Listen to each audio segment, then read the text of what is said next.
Yeah, working on my truck today, 2008 GMC Canyon.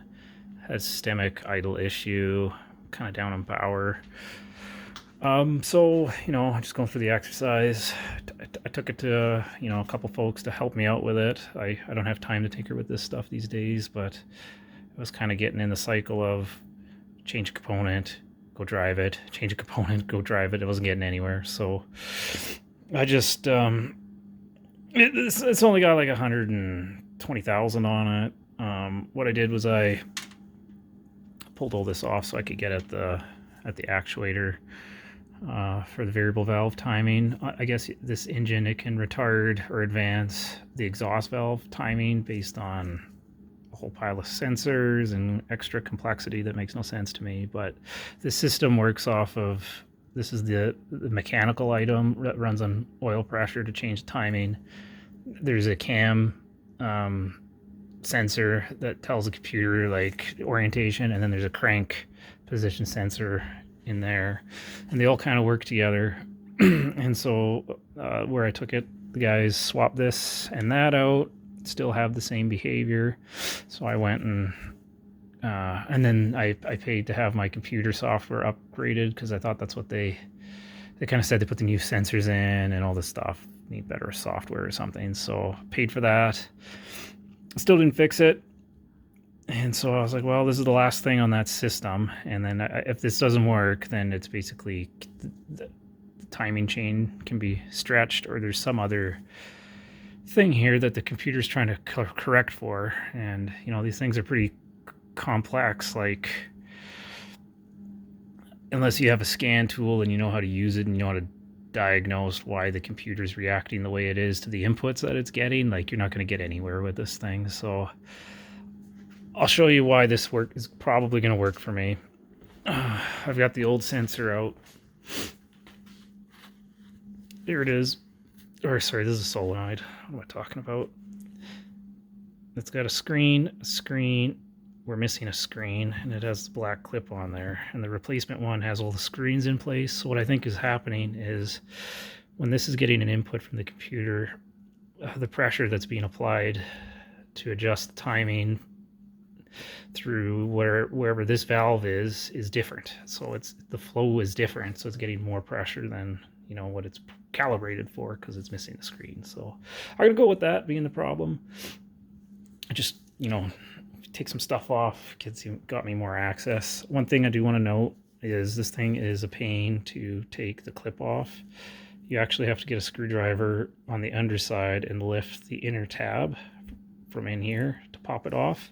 That worked for me. One other thing I want to note is, so this is like a super tight tolerance machined shaft that goes into the block there, or into the head specifically. And you see it's got this taper. Oh, come on, focus. It's got a taper on the end to kind of help you align this. But this is like a precision fit. So take your time putting it in and make sure you don't force anything. All you're going to do is just give it a little gentle and it'll slide right in. It won't if you have anything kind of off axis. And the last thing I did was I added some oil to this O-ring to help everything seat. They come pre-oiled in this bag, which is super duper nice. I just went the extra mile there. And for this kind of stuff, I don't like to mess around. I just get the factory kind of part. The difference between this and a generic was like 30% price. And for something like this, I just don't want to bother. It's not worth my time. So we'll crank it up here and see if it fixes it.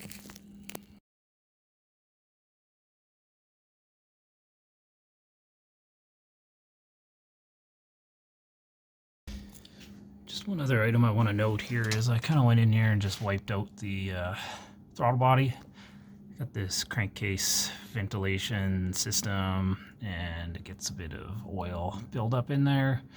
What I found did a good job was a microfiber cloth with a little bit of rubbing alcohol, and it just took it right off like nothing. They say don't push on the butterfly valve. Can throw it out of whack. I accidentally did, but we'll see what happens. Yep, that's all I wanted to mention. This is what the microfiber cloth looks like. It's pretty awesome because it basically traps debris and doesn't let it go, unlike a paper towel, which can leave some stuff. So you can get a big bale of these from Costco for a pretty nominal amount of money, and you can wash them and reuse them, and they're a lifesaver, man. Like, wow.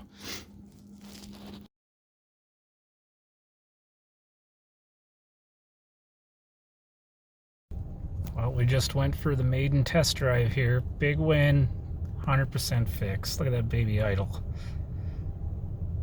I'm even gonna get some gas in here and I might start driving this thing again. This is a 5-speed. So if you can imagine, if you're having problems idling, it's a triple pedal fun exercise. Yeah, or you look like you're, you know, having some kind of medical emergency because your truck's gonna buck like a Bronco. Just some quick notes for working on this Canyon. To get access to the variable valve actuator, it's just down in there. I found removing the air box top up to here. Just take this band, back it off. It's an 8mm wrench. This pops off. There's 2 clips. Squeeze this, pop this off. This all comes off, and you get perfect access to this guy. And if you want to get at your throttle body, there's 2 bolts. One here, one here. They're 10mm. And then there's 2 clamps. You just back this one off as 8mm, and then you can wobble this thing out of the way. And there's a down under here, there's a vent line from the valve cover, and you'll get access to it once you pop it out this direction, lift and twist, and then you can just pop it off and inspect it for cracks and things. These clips are pretty easy to get off. You just depress this, pop that one off. This one on the valve actuator is a little bit more difficult. I have to actually get a screwdriver under in here and pull the barb this direction, and then it was able to slide off. And yeah, I also popped off this loom support. You can get a flat blade in here, and you kind of pry this direction, and it opens up.